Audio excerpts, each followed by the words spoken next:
ici Chloé Chartrand-Marcil de chez Arbo Plus. Aujourd'hui, nous rencontrons Mélanie Petitgrou, arboriste grimpeur et chef d'équipe chez Arbo Plus. Bonjour Mélanie, ça va bien? Oui, toi? Oui, merci. J'aimerais ça qu'on commence par parler un peu de toi, de ton cheminement, de ta formation, de où tu pars pour être devenu arboriste chez Arbo Plus. J'ai fait 3 DEP. Un qui n'a pas rapport, qui est en tôlerie de précision.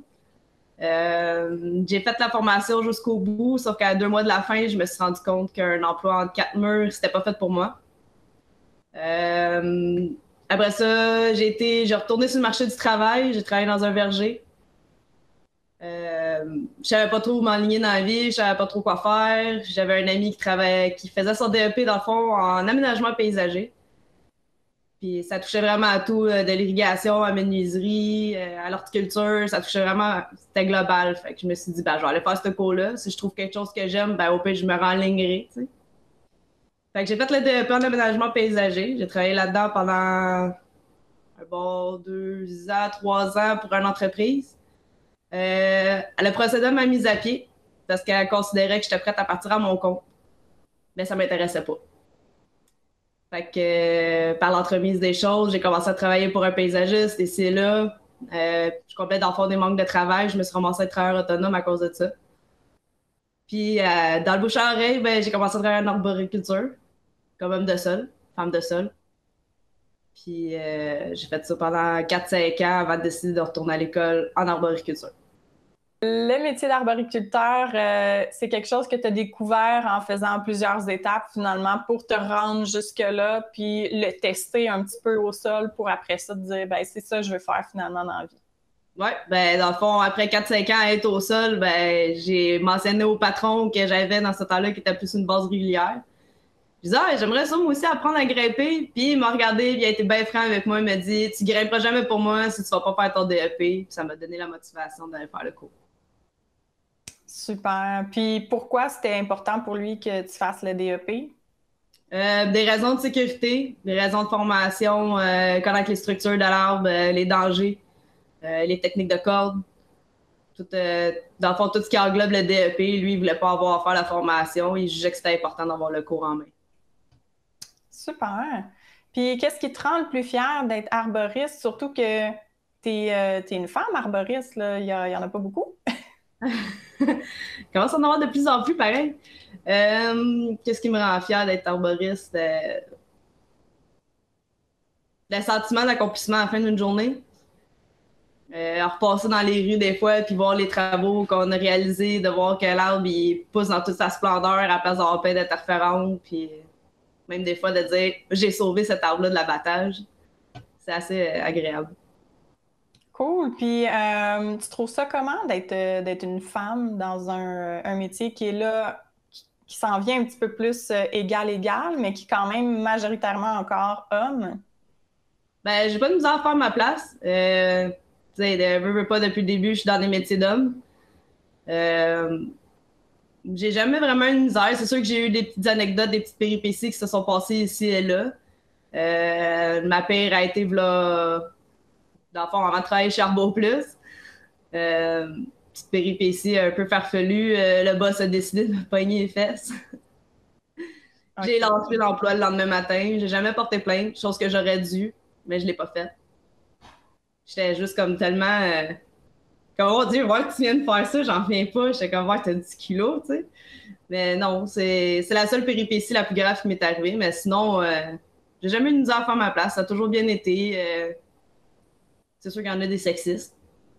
Des fois, t'embarques dans le jeu, puis tu niaises avec ça, puis ça l'estompe leur façon de penser. Puis juste de faire tes preuves aussi, là, ça leur bouche un trou.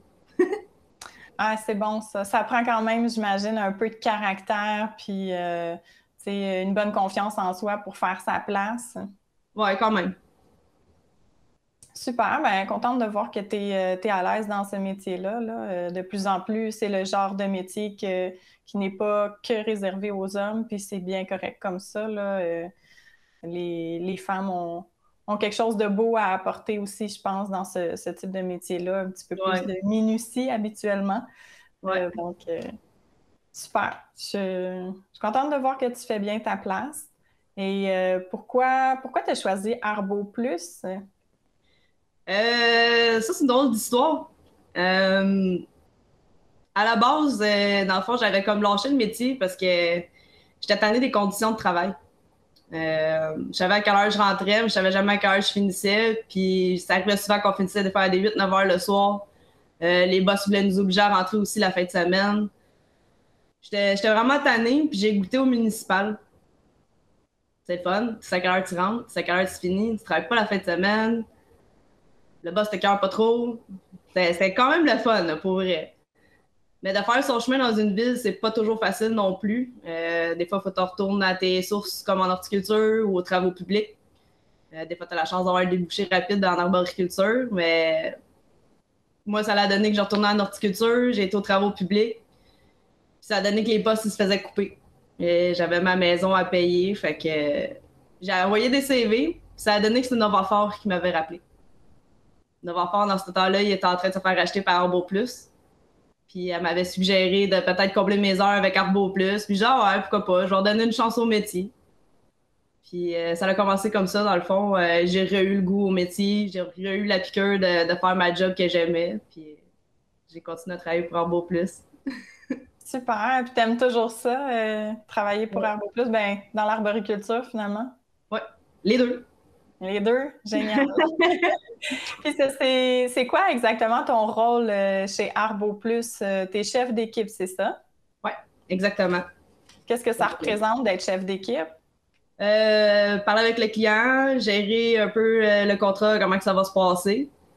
Euh, L'entretien des véhicules, les paiements des factures, les rentrées au boss. Fait de petites affaires dans le même, là. L'entretien des outils, faire sûr que tout est en fonction. S'assurer du bon déroulement des travaux, finalement.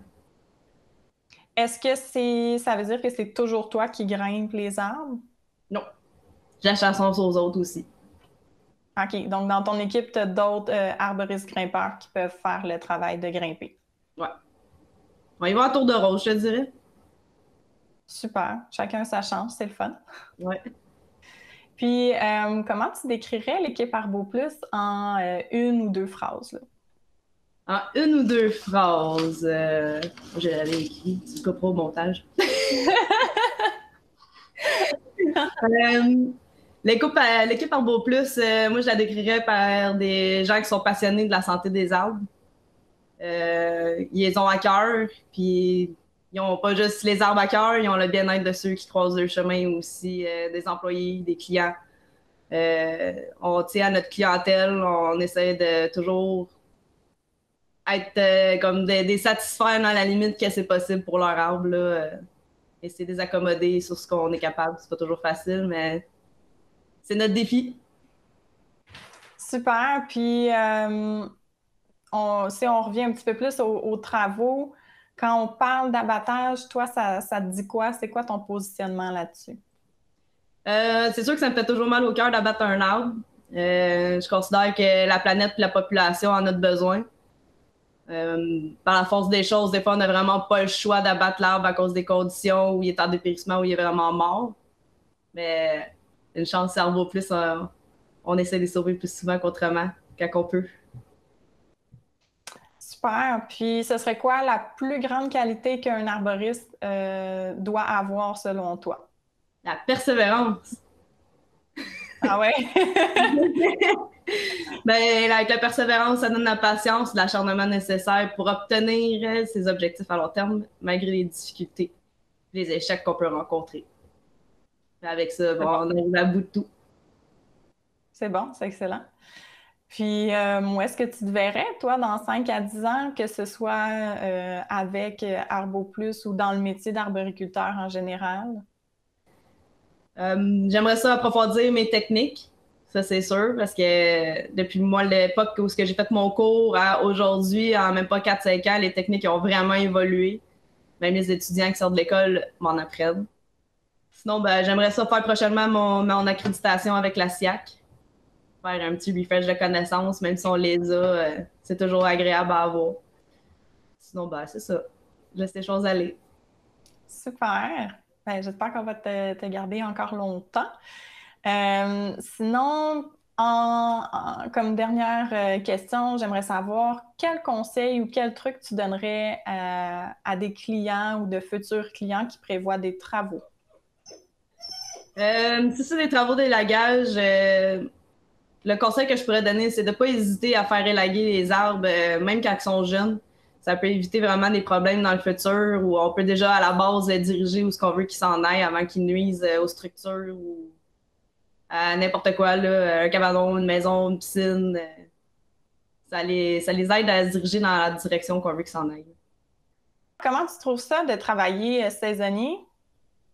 Ben, je suis habituée, veux pas, ça fait au-dessus de 10 ans que je suis travailleur saisonnier. Fait qu'on vient qu'on a l'habitude. On se développe des passions d'hiver, puis on apprend à aimer l'hiver.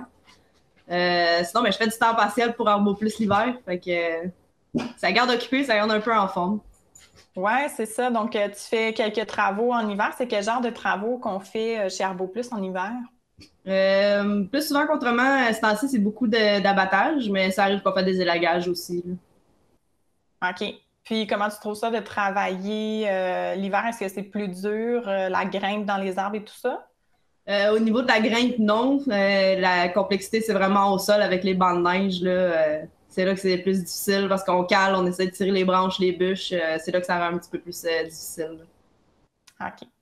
Bien, merci Mélanie pour cette belle entrevue. Ça a été un plaisir d'apprendre à te connaître un petit peu plus. Est-ce qu'il y a autre chose que tu voulais rajouter qui n'était pas dans les questions? Pas vraiment. J'ai déjà hâte que la saison recommence. Bien, merci beaucoup. On se rejase bientôt. À la prochaine. À la prochaine. Bye bye. Bye bye.